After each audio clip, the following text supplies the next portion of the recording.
कल enforcement directorate की छापेमारी और रेड पंजाब के कई इलाकों में हुई। मोहाली में, लुधियाने में, कई जगहों पर ईडी ने रेड करी। इल्लीगल सैंड माइनिंग यानी कि नाजायज रेते की चोरी, रेता खनन की रेड, उस सिलसिले में, उस मसले में रेड हुई। और रेड पंजाब सूबे के मानयोग मुख्यमंत्री चरणजीत सिंह चन्नी के अपने भतीजे के घर पे हुई, अपने भतीजे के ठिकानों पे हुई। कल इस ईडी की रेड में यह सामने आया कि भूपिंदर हनी जी, ये हमारे पंजाब सूबे के मानयोग मुख्यमंत्री चन्नी साहब के भतीजे हैं, उनके रिश्तेदार हैं। उनके घर पे मोहाली में, उनके अड्डों पे, ठिकानों पे लुधियाने में और कई जगह रेड हुई। अभी इन्फोर्समेंट डायरेक्टरेट की ओर से ऑफिशियल पंचनामा या एक सर्कुलर की क्या क्या चीजें बरामद हुई हैं औपचारिक तौर पे नहीं आया है, लेकिन जो अखबारों में छपा और सूत्रों के हवालों से पता लगा है वो ये है कि अभी तक इस रेड में, जो रेड आज भी चल रही है, कल सुबह से चल रही है, कल पूरा दिन चली, आज भी चल रही है, हो सकता है आगे भी चले, इसमें 10 करोड़ रुपए से भी नकद कैश, 10 करोड़ रुपए से भी नकद कैश बरामद हुआ है।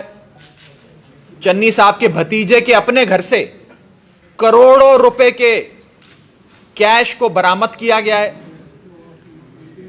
56 करोड़ रुपए की, 56 करोड़ रुपए की एंट्रियां, बैंक एंट्रियां अभी तक पकड़ी जा चुकी हैं। लाखों रुपए का, बता रहे हैं शायद 21-22 लाख रुपए का गोल्ड यानी कि सोना बरामद हुआ है। करोड़ों रुपए की लग्जरी गाड़ियां, बड़ी बड़ी जो करोड़ों रुपए की गाड़ियां आती हैं, वो गाड़ियां बरामद हुई हैं। और प्रॉपर्टी के कागज, बड़े बड़े जमीनों के, बंगलों के, फार्म हाउसों के कागज निकले हैं। अभी तक सिर्फ इतनी ही चीजें बाहर निकल कर आई हैं। रेड चल रही है, हो सकता है और भी चीजें निकलें। बताया जा रहा है, मुझे तो जानकारी नहीं थी, कुछ साथी बता रहे थे कि शायद मानयोग मुख्यमंत्री चरणजीत सिंह चन्नी जी के भतीजे के पास आज से कुछ महीने पहले तक इतनी संपत्ति, इतनी वेल्थ, इतने करोड़ रुपए नहीं होते थे।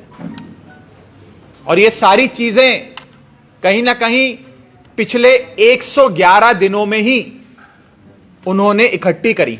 यानी कि वही 111 दिन जब चरणजीत सिंह चन्नी साहब मुख्यमंत्री थे पंजाब के। अब आप सोचिए कि अगर एक भतीजे, मुख्यमंत्री के एक भतीजे के घर पे इतना सब कुछ, इतने करोड़ रुपए, इतना सोना, इतनी करोड़ रुपए की गाड़ियां, प्रॉपर्टी के कागज जब्त हो सकते हैं, बरामद हो सकते हैं, तो सोचिए कि बाकी भतीजों और रिश्तेदारों के यहां पर क्या क्या मिलेगा। दूसरी चीज सोचिए कि अगर रेड अभी तो भतीजे पे हुई चन्नी साहब के, और उस भतीजे के पास करोड़ों रुपए मिल गए, नकद मिल गए, अगर यह रेड चन्नी साहब के अपने घर पर हो जाती तो सोचिए कितने करोड़ रुपए, कितनी संपत्ति मिलती।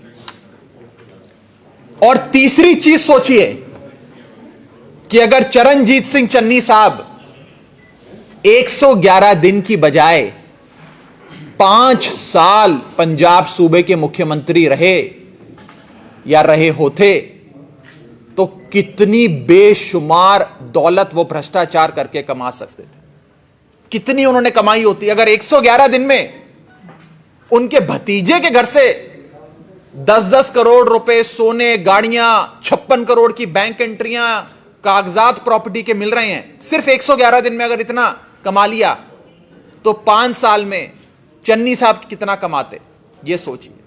ये 3 चीजें आज सोचने वाली हैं। ये आपको भी सोचनी है, पंजाब की आवाम को, और हमको भी सोचनी है। क्या हम ऐसा पंजाब बनाना चाहते हैं जिस सूबे के मुख्यमंत्री पर नजायज रेते के खनन, नजायज रेते की माइनिंग के चोरी के आरोप लगे, उसके परिवार वालों के घरों से करोड़ों रुपए मिले? क्या फर्क रह गया? मैं आपसे पूछता हूं, क्या फर्क रह गया बादलों में और चन्नी साहब में? क्या फर्क है? जब इनकी सरकार होती थी तो इन्होंने अपने 7 स्टार होटल बना लिए,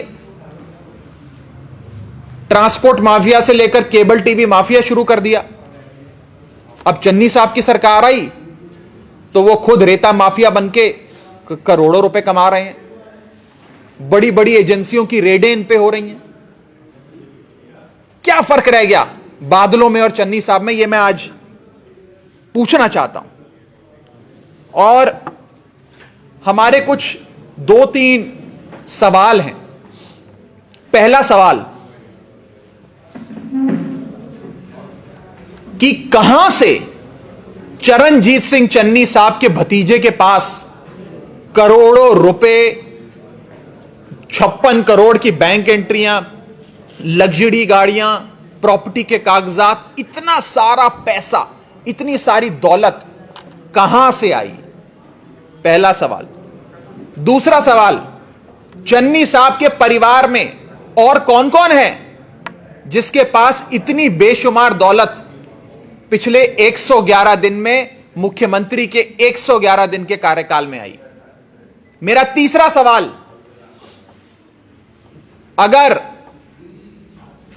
यह बात सही है कि यह सारा पैसा उन्होंने 111 दिन में कमाया है, अगर यह बात सच है, अगर इसकी पुष्टि होती है, तो यह बताएं कि 111 दिन में अगर भतीजे ने इतना कमाया है तो मुख्यमंत्री साहब ने कितना कमाया? और बताएं कि अगर 111 दिन में इतनी बेशुमार दौलत कमा ली तो कहीं चन्नी साहब 5 साल मुख्यमंत्री रह जाते तो कितना कमा लेते? ये सारी चीजें आज मैं पंजाब सूबे के मानयोग मुख्यमंत्री चरणजीत सिंह चन्नी, कांग्रेस पार्टी की अध्यक्षा सोनिया गांधी जी, कांग्रेस पार्टी के बड़े नेता राहुल गांधी जी और कांग्रेस पार्टी के पंजाब प्रधान नवजोत सिंह सिद्धू से पूछना चाहता हूं। सिद्धू साहब अभी थोड़ी देर पहले प्रेस कॉन्फ्रेंस कर रहे थे, लगातार बोलते आए, मैं पंजाब की बात करता हूं, मैं पंजाब के मुद्दों पे खड़ा हूं, या तो पंजाब रहेगा या सिद्धू रहेगा, न जाने क्या क्या बोलते हैं। मैं सिद्धू साहब से पूछना चाहता हूं, सिद्धू साहब, आपके मुख्यमंत्री के रिश्तेदारों के घर छापेमारी हुई, करोड़ों रुपए के कैश की जब्त हुआ, सीज हुआ। आप मुझे बताएं कि आप क्या कहना चाहते हैं इस बारे में। और जो लोग ये सवाल करेंगे, मुझे पता ये सवाल आएंगे कि आप लोग आम आदमी पार्टी वाले तो हमेशा से विरोध करते आए सीबीआई की रेड का, इन्फोर्समेंट डायरेक्टरेट की रेड का, क्योंकि रेडें तो अरविंद केजरीवाल जी से लेकर आम आदमी पार्टी के मंत्रियों पर भी हुई, रेडें हम सब पर हुई। तो क्या आज हम केंद्र सरकार के साथ होकर यह बात कह रहे हैं? अगर यह सवाल किसी के मन में आता है तो मैं उसका जवाब सीधे तौर पे देना चाहता हूं कि नरेंद्र मोदी जी की सरकार ने हर एजेंसी को आम आदमी पार्टी के लोगों पे छोड़ा, अनलीश किया। All instruments of the state were unleashed on Arvind Kejriwal. And जब अरविंद केजरीवाल जी पर, उनके मंत्रियों पर, उनके विधायकों पर कभी भी कुछ ऐसी रेड हुई, 10 मफलर से ज्यादा कुछ नहीं मिला। और यहां पे चन्नी साहब के रिश्तेदारों के घरों पे करोड़ों रुपए बरामद होते हैं।